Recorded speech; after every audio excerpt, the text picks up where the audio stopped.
like I feel like the producers are harder to do with general audience because I want the audience to be able to throw in stuff. As rap nerds, it's Man, easier for I'm a us. But like nerd. you think, And you know I'm from Detroit, so I was gonna argue with you niggas if we didn't have Dilla in at least the top 3, I was gonna argue with y'all niggas until y'all got tired of me, bro. before we start the official, when I start over the rules, but yeah, man. So my thing is, I like Dilla, but Dilla is one of them people. I feel like he's so influential. He was so early on. He doesn't get his flowers because people like took what he did and ran off with it. If that makes sense, like he's a pioneer. Like it's a lot of people that do that. And Dilla's sound, I feel like his sound is more for like it's the reason that the meme of like the white hipsters love Dilla. If that makes sense. Yeah, like to me, my favorite Dilla beat is "Won't Do." That's probably my favorite Dilla record. My favorite Dilla beat is definitely "Didn't You Know," Erykah Badu.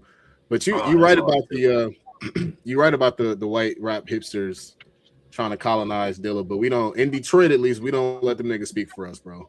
Fuck no. Like I didn't get a chance to meet Dilla. I was a little young, but like the spaces that I occupy in the Detroit rap scene, like those niggas knew Dilla for real, right? Like they knew him, they had connections with him, they did records with him, and so that we take that shit seriously. So all of this like colonized conversations around this gentrified conversation around boom bap hip hop, I ain't here for that. So the chat, we don't call it techno in Detroit, we call it ghetto tech. And if you go to the right spot, it like I just went to a 313 party, they got the jit and the shit was dope. Check my IG, check my story, my what is it, real ones? Whatever the YouTube shit is where you can post like 60-minute videos. The shorts. Yeah, the shorts. They got the jitting over there. I posted it. So yeah, like ghetto tech, if you go to the right spot. John, you said you were going to do a video on Detroit house music at one point, right? Yeah, I want to, man. It's just I be having so many ideas. Like it's hard, but like so not a bill in here. So house. So like y'all Jersey. What is it called? Jersey house or what's y'all subgenre? It's Jersey Club. Jersey Club. It's like the cousin of ghetto tech, right? Yeah, very similar. It's just faster. It's just like 20-30 extra beats per minute, but it's pretty much they pretty much cousins. That Baltimore Club, it's like one big love triangle. Yeah. The only subgenre of rap I can't get with is go-go. That shit trash.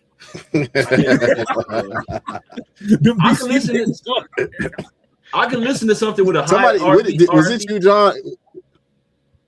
John, you described go-go. I think you described it. You said something funny as hell about like you said it was like a car, like sound like a car accident or some shit like that. It was funny as hell. No, but I do not like go-go. All right, but now that it's hour 2, we probably got more people coming in. We're playing Voltron again. It's called some Voltron shit. And the subject is best rap debut of all time. We got to try and make the top 5, create a Voltron of it. After the first 4 rounds, obviously it's going to be more than 5 on there, and we got to argue to fight something off.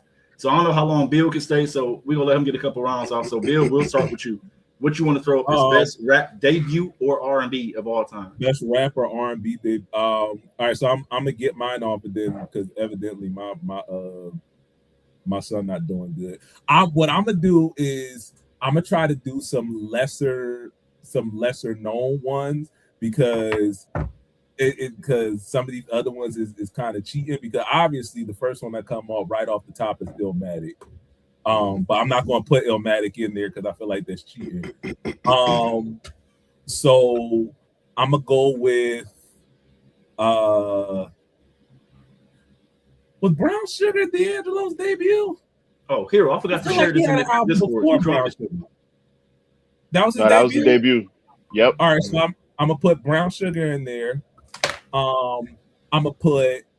Hold on, no, you only get one. I was just letting you start off. All right, Brown Sugar. Right. Then all right. So run it down of what it means to you or the artist for the people that don't know Brown Sugar. So Brown Sugar is like the quintessential, at least from the male side, the quintessential neo soul album. It is when you think about what neo soul is, it's just like an amalgamation of every Black genre that matters outside of electronica, right? And it even got some elements of that in there, but it's gospel, it's funk, it's soul. Whenever you hear people talk about how, say, you know, D'Angelo is like the heir apparent to Prince, this is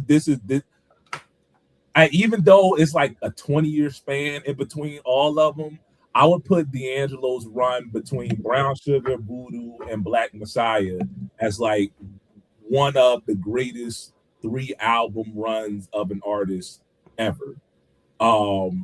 It just has that. It reminds me of when I was a kid, being in West Philly with my dad, whatever girl he was messing with at the time, and just being around. That's what it sounds like to me. It's nostalgia. It's nostalgia. Whenever I think of that album specific, it's a couple that album specifically.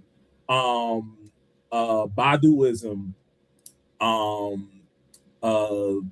I Just Want to Sing. Music. Ooh, that's a good big one. Philly artist. Yes.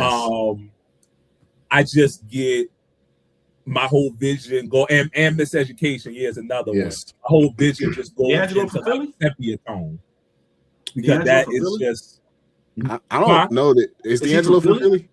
No, D'Angelo's not from Philly. I was just saying, like, that's what you would hear.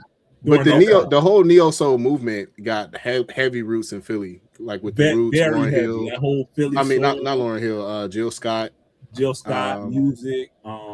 Yep.